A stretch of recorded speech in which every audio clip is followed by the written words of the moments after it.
düzü. Yarpağın düzünü götürülür neçə yerə? 3 yerə. Növbəli, qarşı-qarşıya və topalı. Əgər yarpağın çıxdığı yerə nə deyirsən?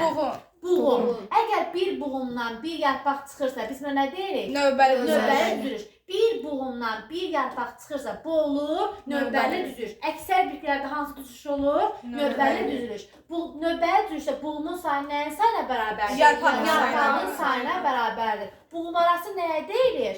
İki buğum arasında növbəli düzülüşdə ümumiyyətlə hamısında nə qədər buğum varsa, yarpaq o qədər buğumdan birini çıxıramsa olur, buğum arası. Buğumu yarpaqla əvəz edəndə yenə də yarpaq çıxılsın bir olacaqdır burada. Qarşıya düzülüş.